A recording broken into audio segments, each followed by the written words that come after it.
But will there be riding? The quietest event at the farm. I'm sitting in the hallway of the barn with a bunch of people I've just met. We're reading silently to ourselves and writing in our notebooks. I am rarely given an opportunity to just be. Time like this has to be carved out deliberately, like the watermelon Stephanie brought, its yellow fruit shocking with its cool sweetness. After the initial awkwardness, there are a few things so comforting as sharing silence with a group of travelers searching for the same things.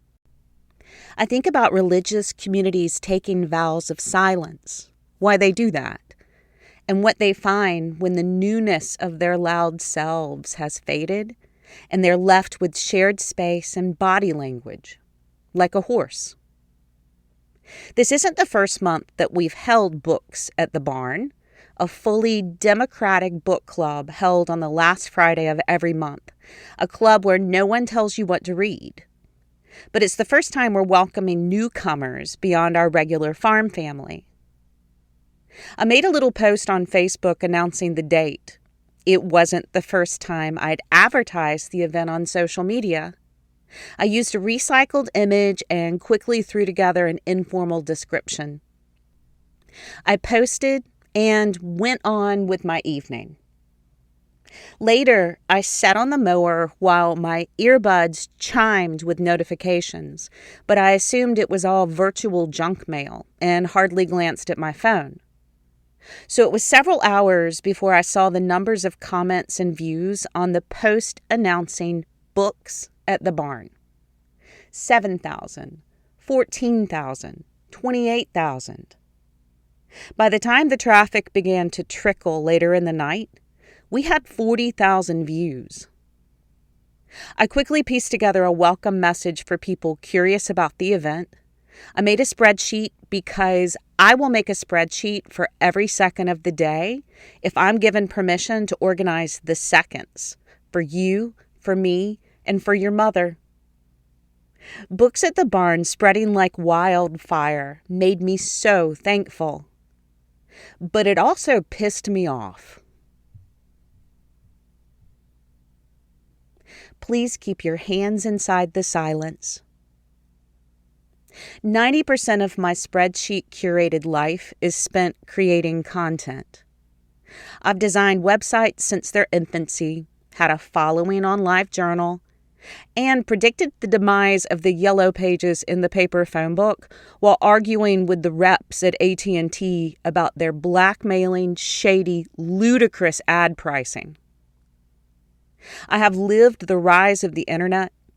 I was an early adopter of social media because all my friends in Turkey had iPhones and Facebook.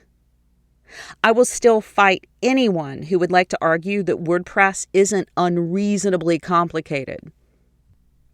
I have blogged, I have edited without Grammarly, and I've made friends with AI. Particularly for scenarios when someone contacts me because they want to volunteer at the farm, but can I pay them? And they can only work 3 hours on a weekend, and they're pregnant, so they can only work for 3 months. So would I please give them a call to speak to them on the phone instead of texting? AI keeps me kind and keeps others safe from my darker verbal impulses. It's like a governor on my SAS engine. When people boast to me about how they don't like to take part in social media, I applaud them. Still, I don't have the luxury of living a fully organic life off the screen, no matter how much of mine is spent covered in a layer of dust and sweat dripping into my eyeballs. People find the farm because of the content we place online. Writing is my love language, but keeping up with the ever-changing algorithm can be a chore. The words you're reading here are exempt from the business of keeping the farm relevant. I write from me to you each week. No matter how much it drives me bananas, a blog doesn't stir new business for the barn very often. But it helps me connect with the world, And that's why this is my favorite time of the week, sitting here with you and telling you about my world. I use a lot of words and paragraphs when I write. This trait doesn't make me a darling of the algorithm. That's why I spend so much time asking those of you who have found me here, you people who put up with my wordiness, for your support. I'm so deeply thankful for how you all, many of whom I've never met, keep the farm going. Your presence here keeps me going. As for social media, on a good week, I can make a little post about an event at the farm, and it will maybe reach one new person who will connect with us, and then most likely not commit to attend whatever event captured their interest. But I'm thankful for that too. That said, I never in a million years thought Books at the Barn would draw attention from anyone outside our immediate in-person circle. Suddenly there were 40,000 views and more people than I can count on two hands ready to commit. Wow. We went from having an event I truly enjoy, a time that captures everything I would be doing when given an hour to do anything I wish, namely read and write, to an offering that I had to manage and prepare for. I found myself with a little jalapeno kettle chip on my shoulder. If you haven't eaten those with plain hummus, you're missing out. As I stated previously, I spend most of my days creating content. It's the nature of the beast. One cannot have a business without a social media presence. Writing is who I am. Did an essay go viral? No.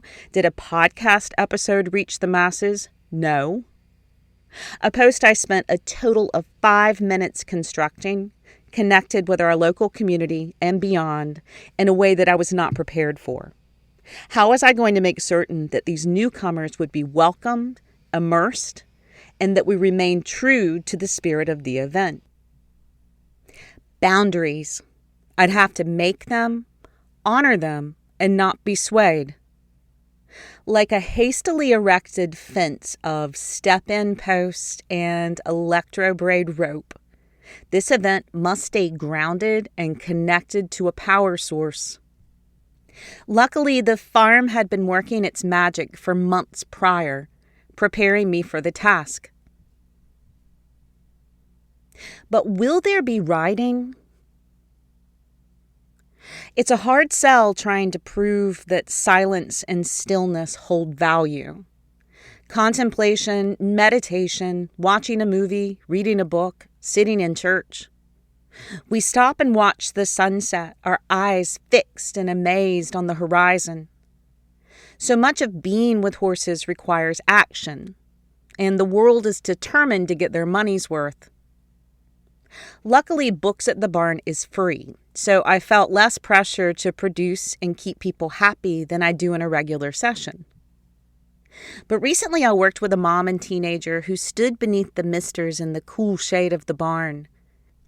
The horses dozed in the cross ties as the pair brushed their coats with unflinching awareness and deliberation. I offered the humans a choice. We could lead the horses out to the ring and spend time moving, or we could remain where we were, grooming in silence. At first, the visitors traded responsibility back and forth. You answer. No, you answer. I watched them like a tennis match, assuring them that I didn't have a preference either way.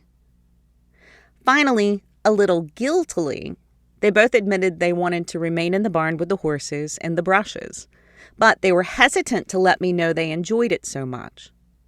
It was their first time at the barn, but even they knew that the world expected them to prove themselves by achieving something notable during a horse experience.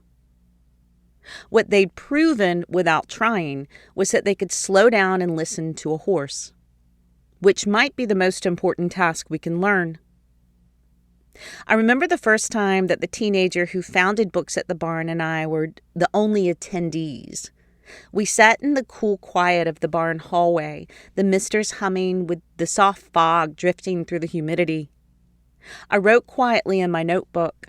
The teenager read.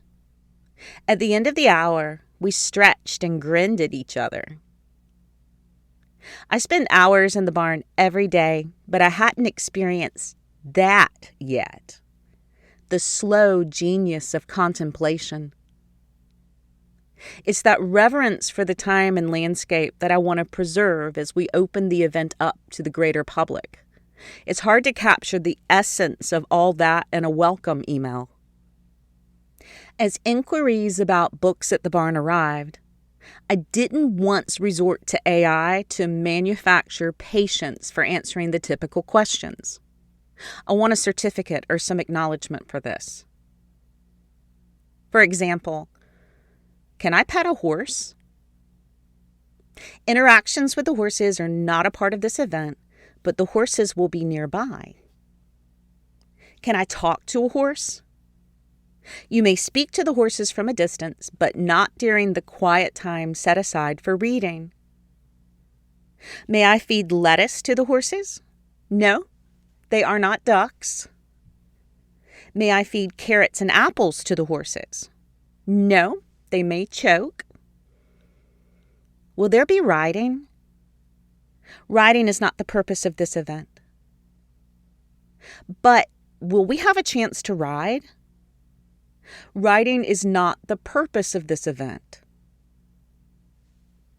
I've written enough about why our farm emphasizes humans learning groundwork before they ever swing their leg over a horse. People like to toss around the fallacy that I don't believe in riding, but nothing could be further from the truth. I believe in riding, and people ride horses with me every day of the week except Monday. Monday is for catching up on emails and finding better ways to explain why learning to interact with a horse on the ground is imperative to communicating clearly in the saddle. But let me reduce our foundational philosophy all the way to the ground. Beyond horses and riding and kissing a sweet, soft nose, the horses totally put up with this and are daily patient with me when I walk past and boop them because a horse nose is irresistible. A horse farm gives humans a chance to slow down and feel their presence inside their bodies. And that is how you learn to understand and cultivate a partnership with a horse. Books at the barn might sound like it's a club where we all sit around and enjoy our books, but in essence, it's an hour where you slow down, quieten the noise in your mind, and tune into the frequency of the herd. It's even better than riding, this chance to share space and get to know yourself. It might, and I say this on good authority because I've had decades to practice the art of being near a horse, be the most important thing. But will there be riding? I'm sitting in the hallway of the barn with a bunch of people I've just met. News traveled so fast for an event designed to slow time down. I try to look from the outside in, remembering the person who needed to quit her real jobs and take a break to be near horses. The horses seem like the only solution, and I know the core of that girl still resides in me. I must find her. We are all searching for the same thing, a chance to calm down while being immersed in the thick air of nearby creatures who couldn't care less what book we're reading or, in my case, trying to write. Horses don't care about human creations. Their concern is lodged in the creation around us, the grass, the trees, the dirt, the sky. We have to act like we're doing something to sit next to the whir of the tree bugs as twilight slants the light through the branches. We go on hikes, we ride horses, we mountain bike, we camp.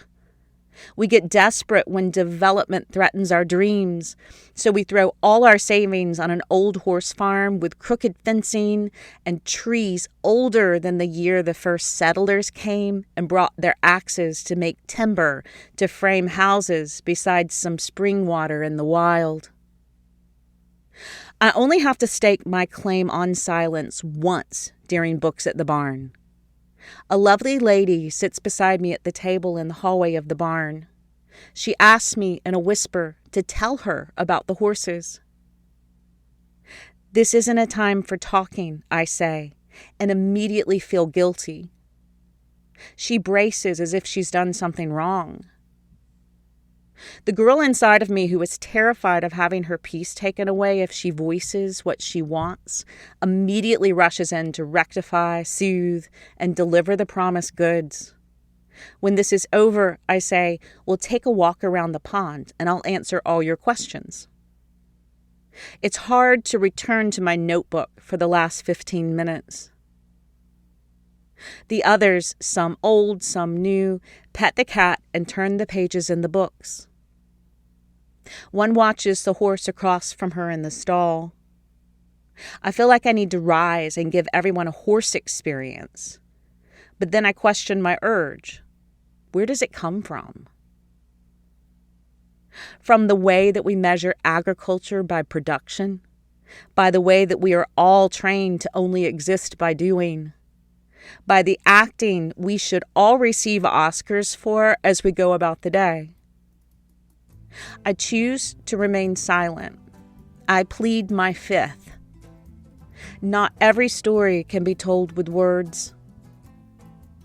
And later, beside the pond, the horses in the graveyard field run over to greet us, curious to know what we're doing, interested in this herd of humans asking nothing of them except their exceptional presence. There are times for words, and there are times for silence. In between, if we're very lucky, we get to hear ourselves. Perhaps for the very first time. Love, Kim.